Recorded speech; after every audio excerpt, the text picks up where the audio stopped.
Well, good afternoon. Over the past few weeks, thousands of people have stepped up.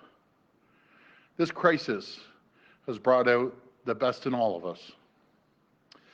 And those on the front lines of this fight, those who are protecting the most vulnerable in our long-term care homes, in our seniors' homes, in our group homes, and women's shelters. They are the true heroes.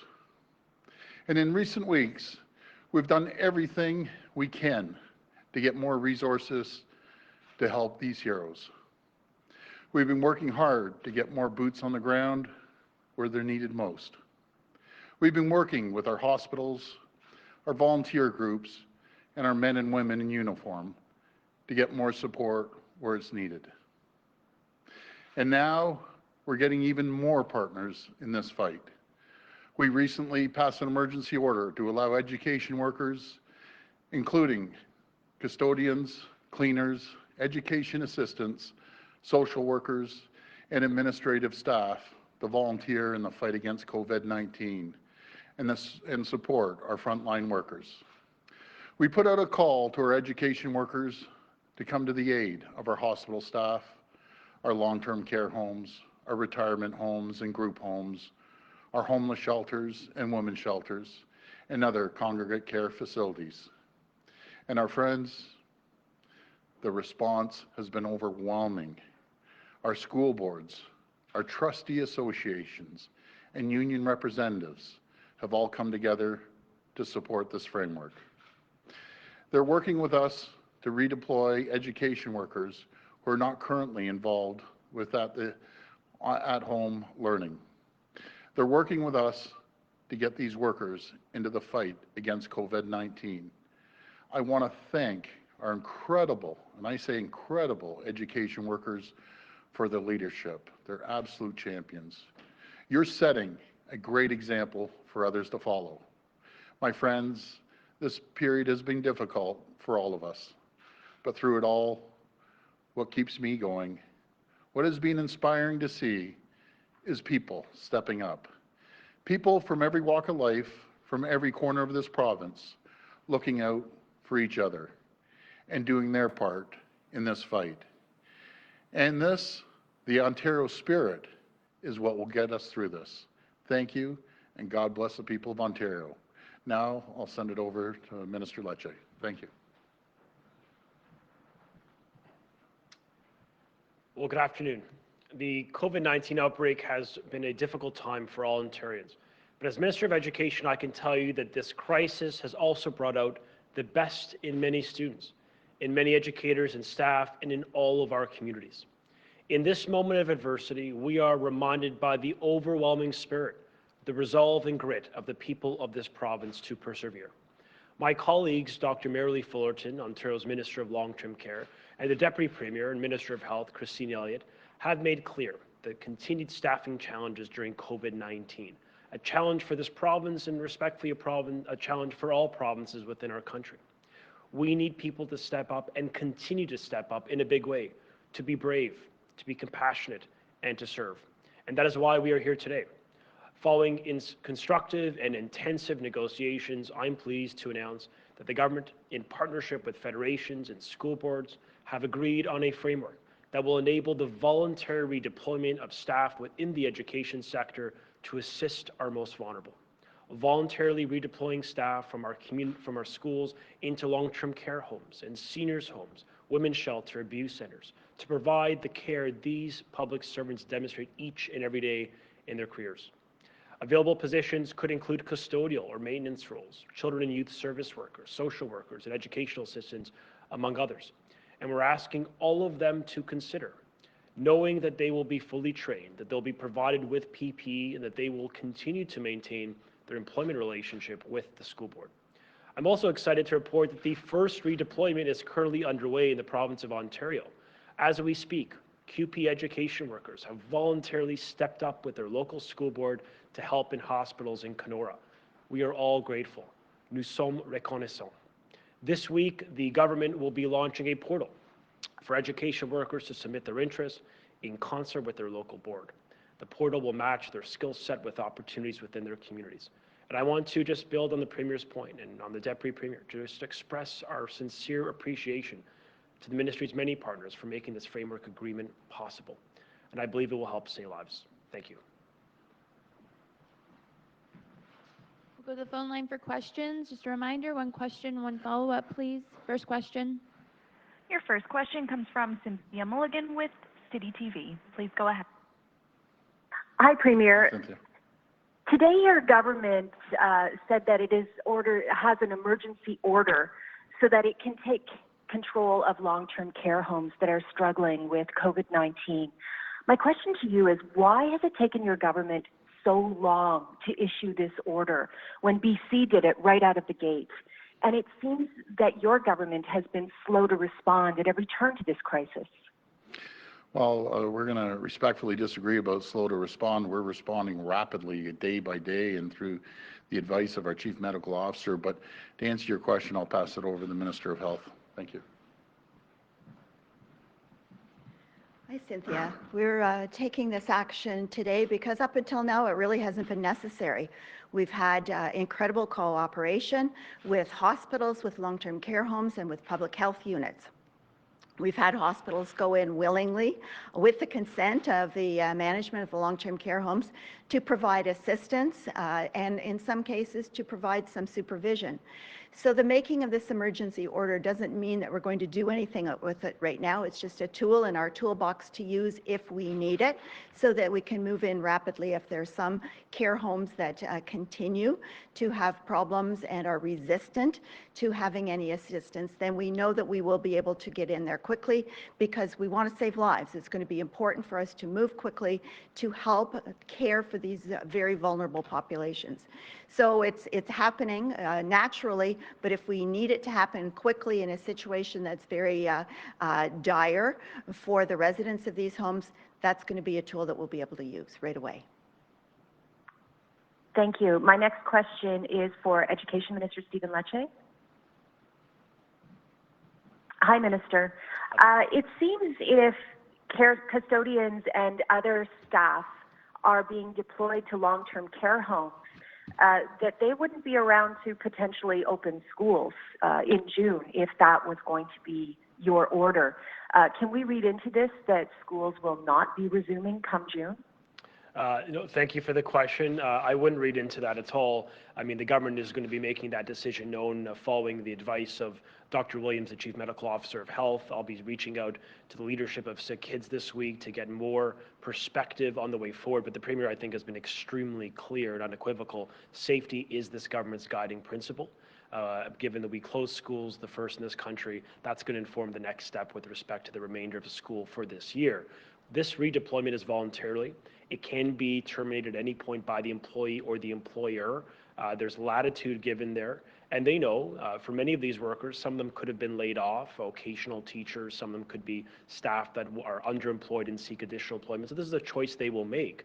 But obviously when it comes to for teachers who are eligible, although this program is maybe more focused on the education worker and components of our staff, that they know that their responsibility is the continuity of learning to their students.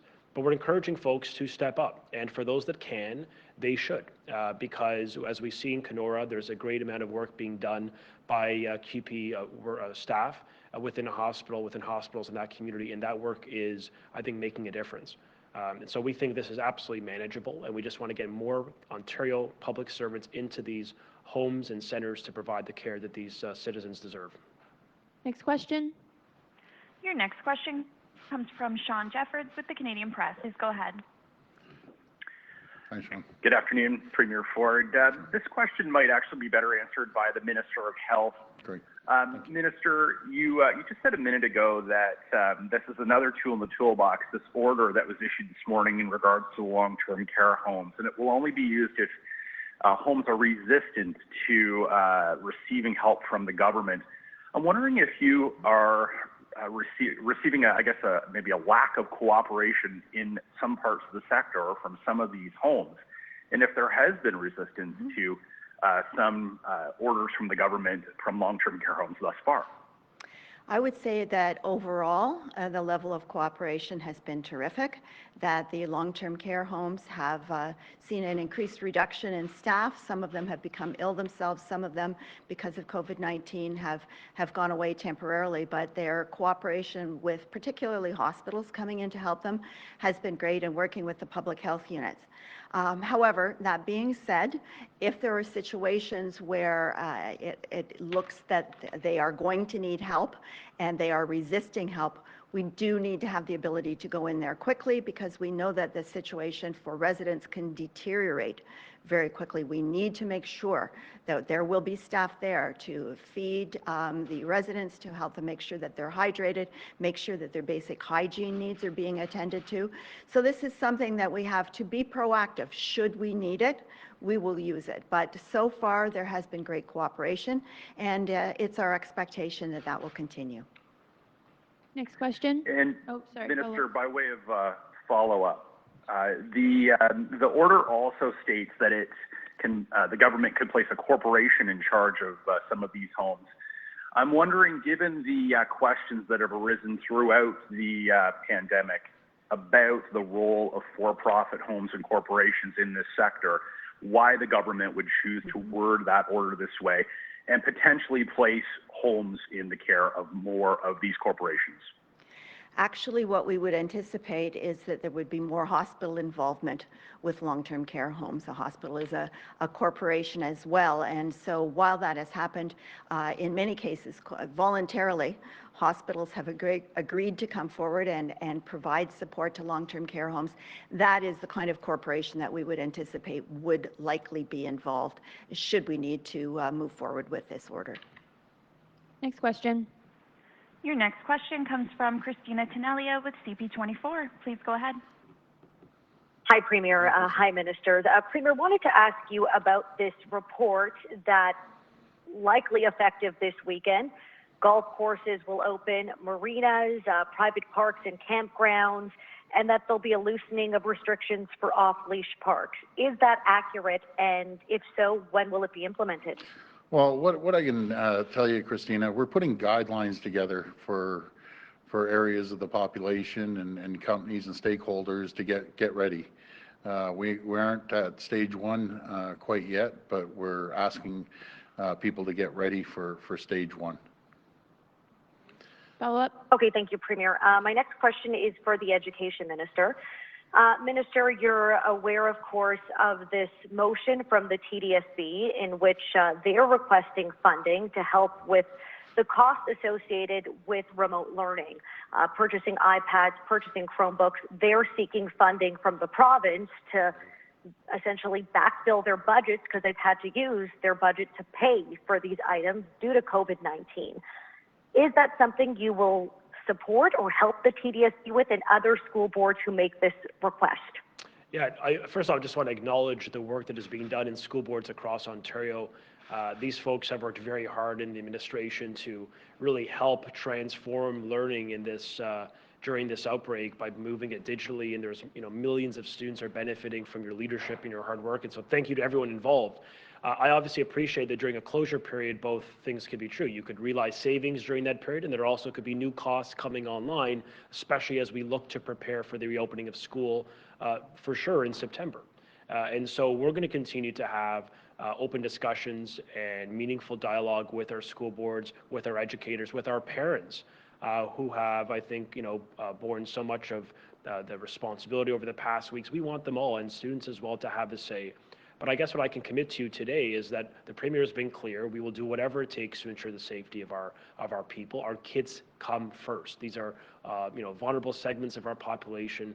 These are our children and grandchildren, our nieces and nephews, and our commitment to them is absolutely clear. We will put the resources in place and the tools and investments required to ensure the safety of all staff, but especially of our kids.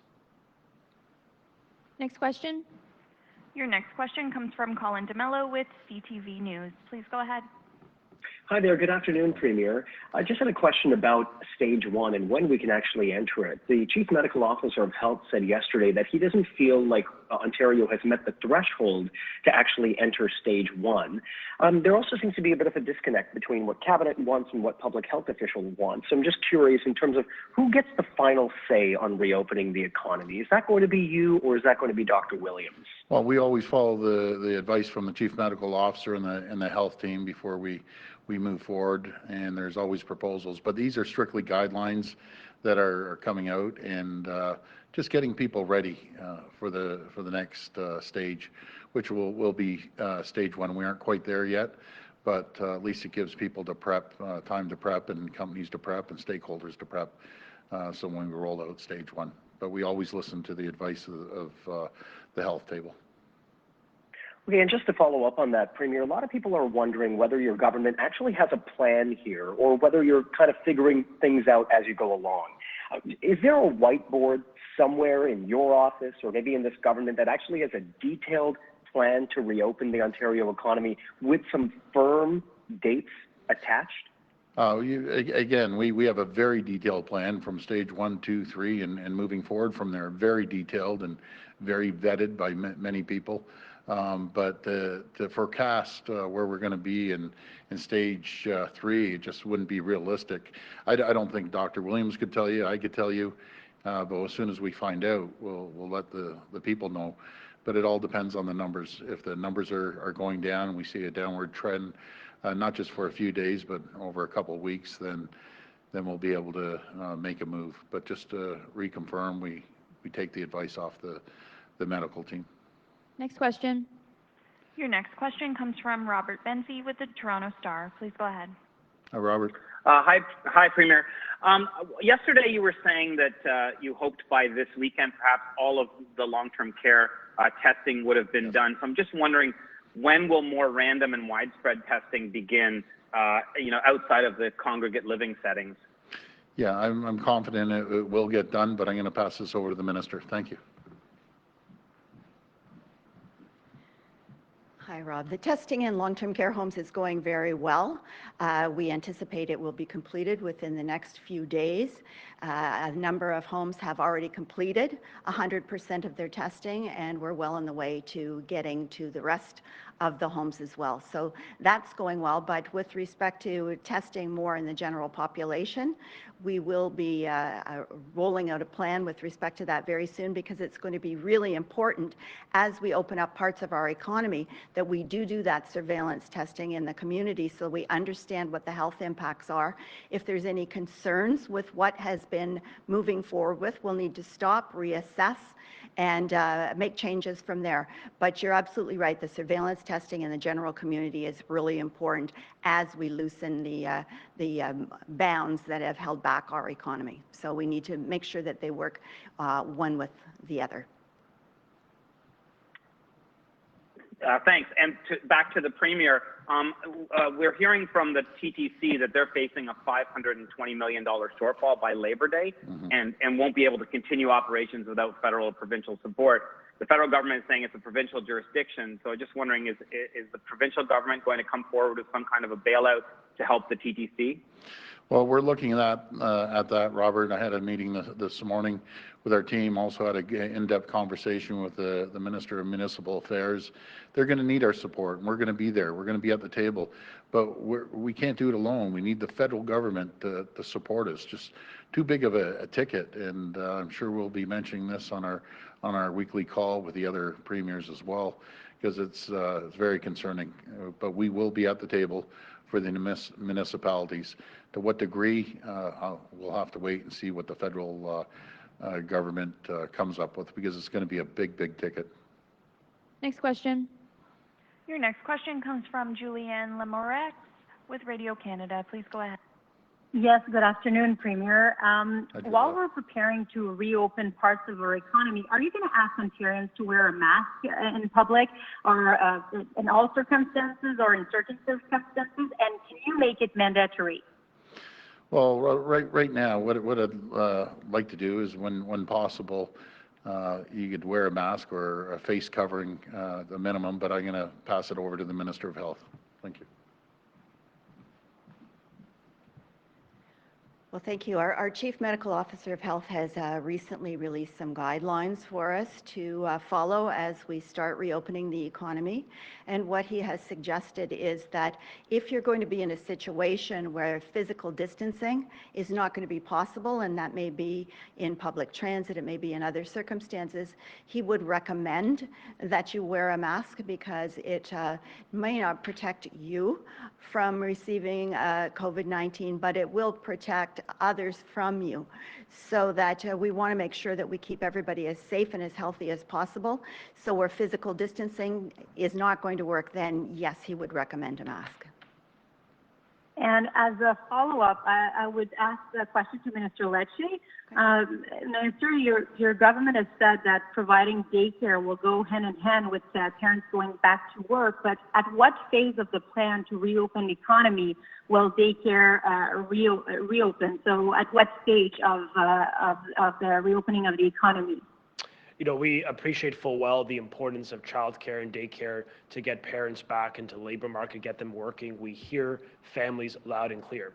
The objective now for the government, which is what we're doing, is in conjunction with the Minister of Health, working with the command table, the COVID-19 command table, under leadership of Dr. Williams, to come up with a timeline.